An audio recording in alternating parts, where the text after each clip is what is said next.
Good afternoon, everyone. Welcome to this second session of PCNV at Hartwell. This afternoon, we will be listening to Brian McCullen talking about impossible living. Close, yeah. Marcus Borg's third conversion, which sounds fascinating. So Brian will speak for about 25 minutes, and then we're going to have some breakout groups on Zoom and discussion groups in here, and then we'll come back at the end and have a final sort of wrap up. So enjoy.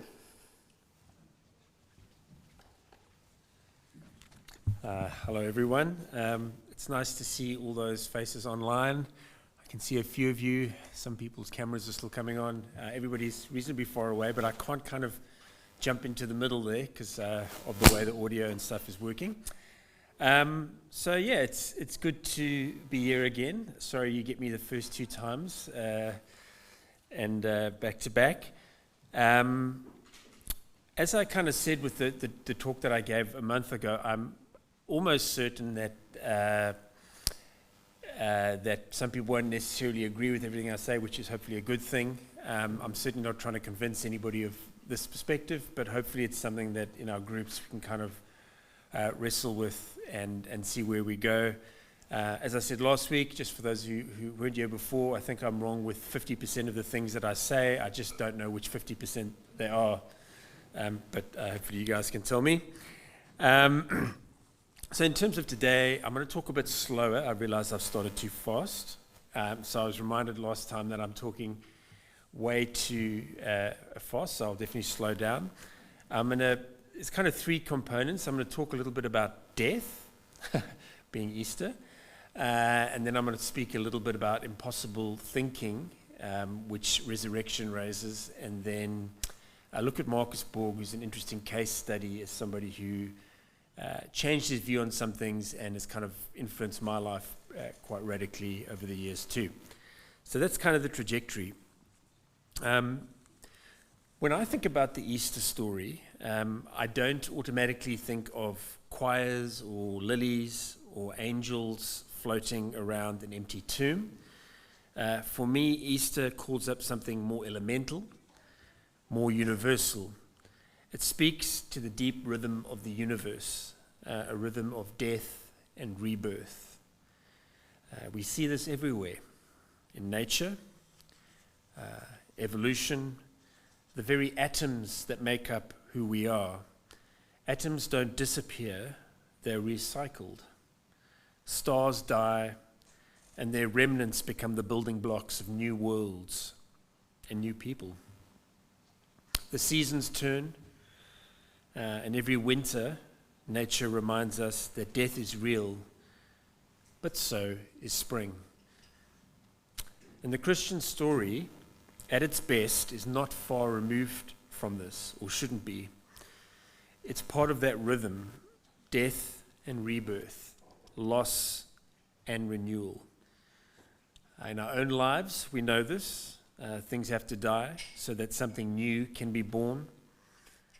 Ideas, we all know about that. Relationships, we all know about that too. Identities, even versions of ourselves. Sometimes we have to let them go to move forward. Of course, death is a reality we can't avoid. It's right up there with taxes in that respect. But death, so far, it's been a universal human experience. Unless, of course, you are a jellyfish. There's actually a jellyfish, I'm not going to pronounce this correctly, but I'm going to try just for fun. Turritopsis dawni.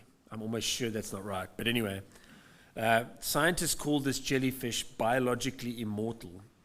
When it reaches a certain stage of life, it can actually revert to an earlier one. It turns time back on itself. I mean, think about impossible thinking. As I went over my talk this morning, I was like, I wondered what stage of life would I go back to if I could? And that's an interesting exercise maybe to experiment with. So despite the exception, which is this one jellyfish, Death is real and universal. And yet, there are serious institutions, well-founded ones, devoted to ending death altogether. Calico, Unity Biotechnology, the Sense Research Foundation, they're all working on extending life indefinitely, maybe even forever. Then there's cryogenics, people freezing themselves in the hope that one day we'll solve death and they'll be thawed out in some kind of future paradise. Personally, that sounds like the definition of cold comfort. Yeah, thank you. I think that's the only one I have today. Anyway, now maybe that will all happen. Who knows? But for now, death still seems to be the one thing that we all have in common. I appreciate that death is not a popular topic. Nobody likes to talk about death. I remember once enrolling in a philosophy unit at Deakin, and the title of the unit was called Love, Sex, and Death. And to be honest, death was not the part of that trio that I was particularly interested in. So I've sat with people who were dying. I said goodbye to my daughter when I thought she wouldn't come back, only for her to rally. I've said goodbye to someone who didn't, which was my dad. And both of those were deeply and profound experiences for me. They're moments that will stay with you, and I'm sure you all have your own stories there. Obviously, Easter involves death, but also resurrection.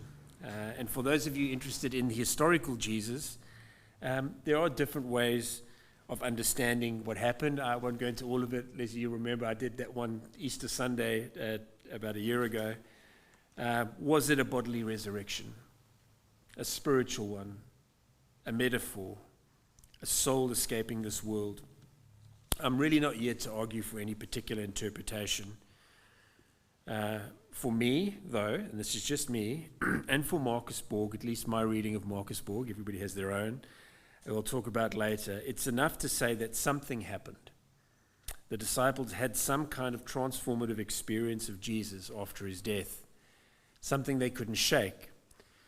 And perhaps if they hadn't, we wouldn't be having this conversation today. I hope I haven't lost everyone. Just my take on it, right? Do I think that makes Jesus God in some kind of doctrinal sense? Not particularly, at least not for me. And of course, this raises questions around what happens to us when we die. What happens to, is there a life after death? Again, for me, I tend to think that there is some kind of personal, subjective experience after death. Depart a little bit from the Whiteheadians with that, in that sense. And that's based on a mixture of philosophy, theology, and some inklings from science. But am I sure? Not at all. Do I change my mind sometimes? Absolutely. I only came to this view about 6 months ago. And I held it time before that as well. And does it matter? Probably not as much as we think. That's kind of the way I've wrestled with that. So whether there's a life after death, there's still life before death, and there's certainly many things that we can focus on to live well and meaningfully into the world. So if resurrection tells us anything, though, anything at all, and again, notwithstanding some of the nuances and different perspectives on that, it's that sometimes impossible things happen, or at least the way we think about those things. So not just unlikely and not just surprising, but impossible by our current ways of measuring reality. I can't go too much into that, but to give you an example of the nuance in there, I don't believe in miracles personally, in terms of the laws of nature being broken and things like that. But there's certainly a wide gap between absolutely nothing happens beyond the way we currently understand it and miracles. There's a whole lot of space in the middle of unusual things that can happen that we don't yet understand. And if Easter is a story of death and rebirth, it's also a story that invites us, for me, into a new kind of thinking. So that's the word impossible thinking and what I want to focus on. A way of seeing that holds space for the strange, the mysterious, the beautiful contradictions that defy easy explanation. So what I'm going to call that for this experiment is a trans-rational approach, one that goes beyond what reason alone can contain. Now, on the one hand, it's perfectly reasonable, maybe even necessary, to bring a healthy skepticism to some of the stories in our religious traditions. I do that all the time, and I think I'm speaking to the converted here. So I'm not asking for us to check out our brains at the door. What I'm hoping is that we could continue to stay open, to wonder, and to resist the reflex to explain everything away. Because if we get too stuck in our heads, and I've spent a long time there, too certain of what's real and what's not, we might miss the angel, we might miss the star, metaphorically. These things don't often come on command, and when we look at Marcus Borg, we'll see that. Most of the time, strange things arrive unbidden in our lives. So the question is there more to this world than what we can see and measure and verify? I think so. And so I want to offer 4 reasons, or 4 different lenses for why we might want to hold on to mystery. First one is a mathematical reason, and the limits of logic. So anybody heard the name Kurt Gödel, German mathematician, one of the greatest mathematicians of the 20th century, if not the greatest, depending on who you read, proved something astonishing. He said that in any complete system of logic, there are truths that cannot be proven from within that system. In other words, rationality has limits. It can't account for everything by definition. Gödel showed us that reason itself must learn humility. It's not the final judge of truth. It's a brilliant tool, but it has its boundaries. And it's outside those boundaries where intuition, imagination, and even mystical insight might come into play. Even Gödel himself was known to have strange, powerful spiritual experiences. His wife once noted that after a period of intense intellectual focus, he would suddenly become incredibly tender and emotionally open, as if something had cracked him open. There was more going on than logic could contain. Another example of that, you might have heard of Bertrand Russell, who actually wrote Principia Mathematica with Alfred North Whitehead, but Bertrand Russell had a mystical experience quite late in life, which he just kind of put aside as something that just happened to his brain, which might be true, but his wife said he was so much nicer afterwards and so much better with kids. Anyway, so it happens to mathematicians too. So that's the first one, mathematical reason and the limits of logic. 2, scientific reason, and that's quantum weirdness. So I think I'm speaking, much of what I say now everyone will know, but with quantum mechanics, and I appreciate there's different interpretations of quantum mechanics, but the majority one still holds this perspective. And the very small level of reality, things happen that defy rationality or common sense. Particles behave like waves. Waves behave like particles. Things exist in multiple states simultaneously until we look at them. And then, only then, they collapse into one state. Reality, it seems, is influenced by observation. That's weird. As if consciousness plays a role in shaping the world. Then there's quantum entanglement. 2 particles separated by vast distances, somehow still connected, responding to each other instantly. It's as if the universe has a secret whisper line between things. Einstein didn't like this originally.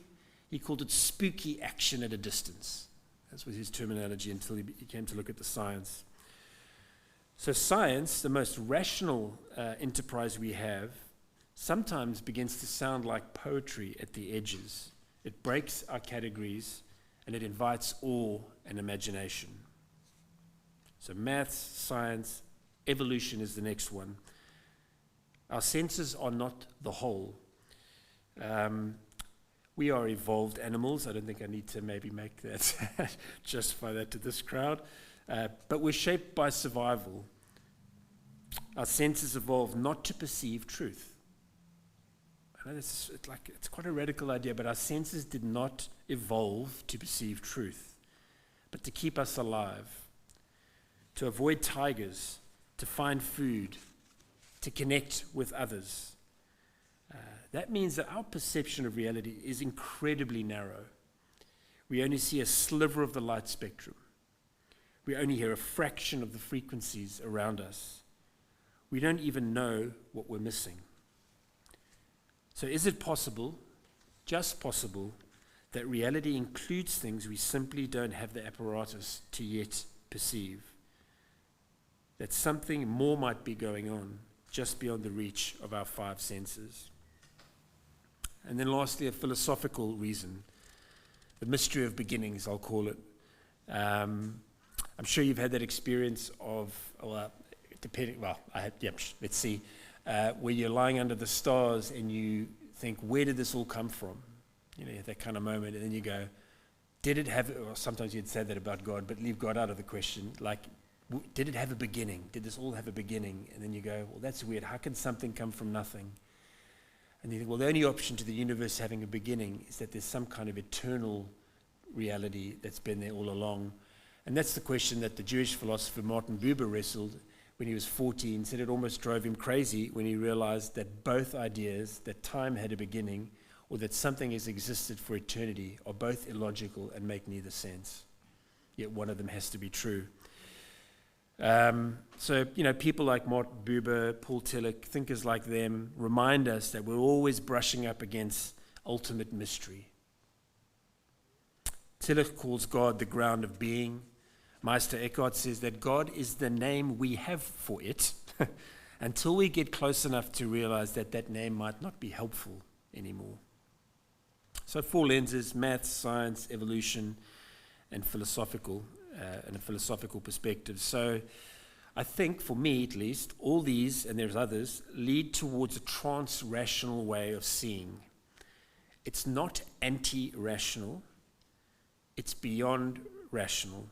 It honors reason while acknowledging that there's more to reality that reason alone can contain. And this is something the Christian tradition can help us with when it's at its best.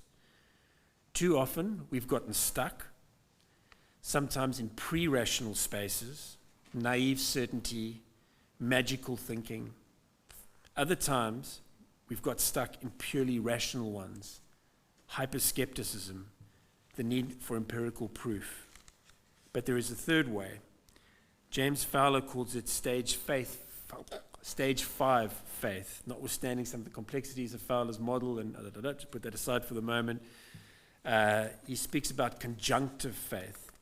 It's the place where we embrace paradox, complexity, and mystery. We let go of the need for certainty, but we don't let go of wonder. Paul Ricoeur, the French philosopher, spoke about the second naivete. It's the return to faith, but on the other side of criticism. Mary Oliver captured this beautifully when she wrote, "So I don't care to be too definite about anything. I have a lot of edges called perhaps, and almost nothing you can call certainty." That's the space that I'm learning to live from. Not chasing experiences, but noticing them when they come. Not trying to dogmatize mystery, but holding it lightly. Letting it speak, letting it unsettle me in a good way. And yes, that means saying a lot more about what we don't know about God than what we do, and that's the apophatic tradition, which we'll be familiar with, the mystical stream, a faith that doesn't collapse mystery into doctrine, but also doesn't discard it. A faith that welcomes the unknown as part of the journey. This kind of impossible thinking, it's not about proving the resurrection or explaining it away. It's about being open enough to perhaps say, maybe something happened, something beyond that we can measure, something worth listening to. So in the kind of final part that I want to just tackle here is look at Marcus Borg and how being open to mystery led him to his third conversion. So I've spoken of Easter a little bit, how the story of the resurrection can challenge categories and invites us into a cycle of death and rebirth. Briefly considered a trans-rational posture, one that makes space for mystery, paradox, and the possibility that the world is far stranger and more wondrous than reason alone can grasp.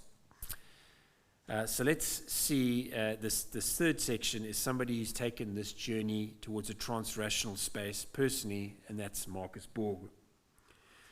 Many will know Borg for his contribution to progressive theology, his critique of biblical literalism, his work on the historical Jesus, his move away from conservative to progressive faith. So he speaks about his first conversion as a conversion away from political conservative ideology, and his second conversion is from a more conservative fundamentalist perspective to a more liberal progressive one.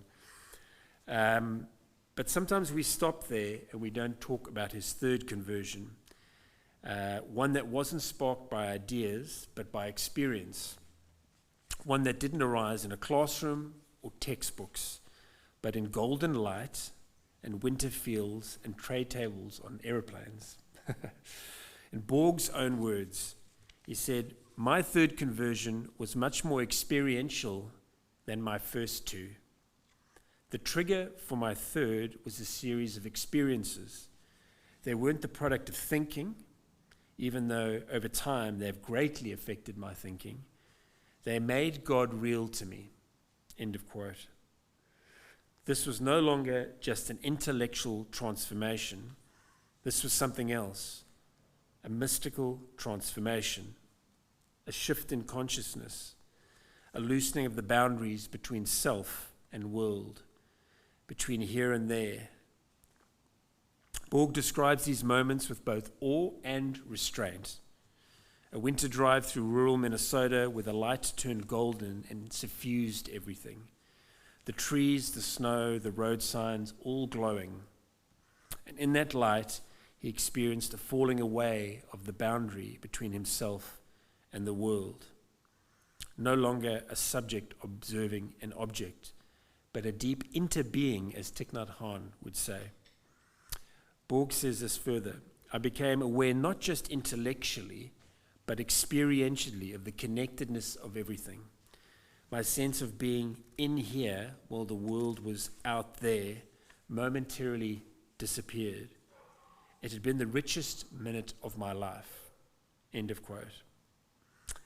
There are more of these moments for Borg. Some are listening to music, others triggered by light or beauty. The most intense moment, humorously enough, happened in economy class on a flight from Tel Aviv. Again, the light changed. Again, everything glowed with beauty.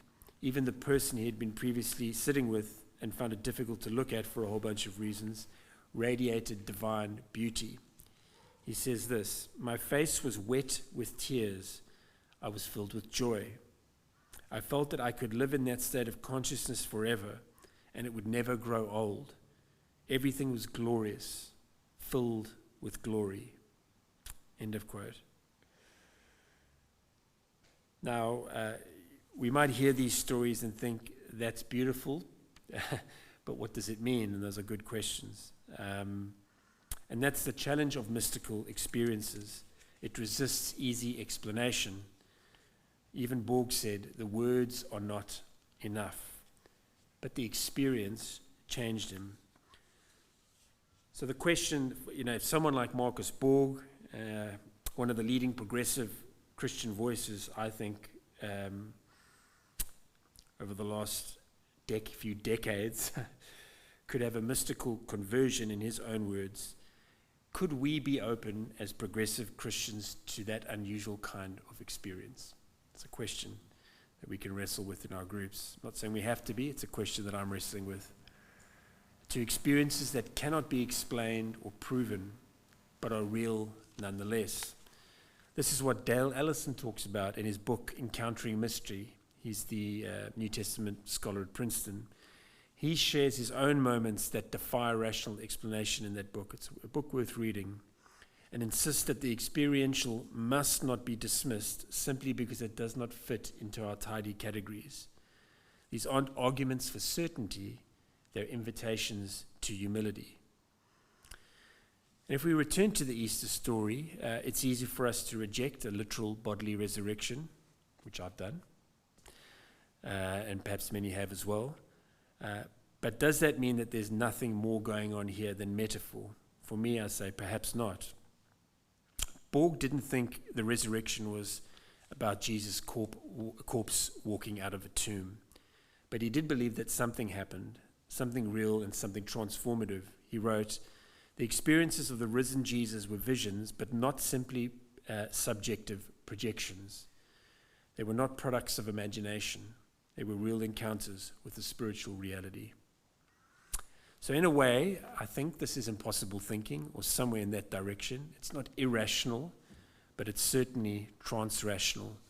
It's what Paul Ricoeur refers to as the second naivete, a return to faith, not through unthinking belief, but through the fire of doubt, through the clarity of critique, and then beyond into the mystery. Again, as Mary Oliver says, I don't care to be too definitive about anything. I just have a lot of edges called perhaps. So that's the space that Borg came to live from, not dogmatizing mystical experience, but not dismissing it either, not chasing unusual experiences, but honoring them when they come, and not collapsing mystery into certainty, but holding it with reverence. So perhaps the resurrection story and our own stories of wonder in our own lives invite us into this kind of thinking, or at least to be open to it, a thinking that is no longer satisfied by either easy answers or easy dismissals, a thinking that believes that the veil might be thinner than we think, that light may change, that things might glow, that even here, even now, we can taste things that are unusual. That was Marcus Borg's third conversion. Perhaps we might be willing to be open the door just a little bit to mystery in the process. Thank you. Let's jump into our groups and online. You can clap if you want. Jump into our groups. So I think we'll have about 30 minutes for group discussion. And again, feel free to go wherever you want to in the conversation. Feel free to disagree with absolutely everything. But let's prompt each other and see where the discussion goes. All right, everybody. I think all the online guys have come back from their groups and their time travel, doing the impossible time travel. We used to think levitation was impossible until the Japanese figured out how to levitate their trains. But anyway, thank you for coming, everyone. For those that were here and joined us for lunch, and for those online, I hope your discussion was fruitful. It's been wonderful having everyone with Hartwell from the Progressive Christian Network in Victoria over the last two sessions. Keep posted for the upcoming events, which will be on Zoom, and then we'll have 2 more in-person and Zoom gatherings at the back end of the year. Lovely to see all those faces online. I notice people are looking up who are in the building to see. I don't know what view you guys see, so besides me. But thank you, everybody, for coming, and look forward to seeing you all next time. Peace.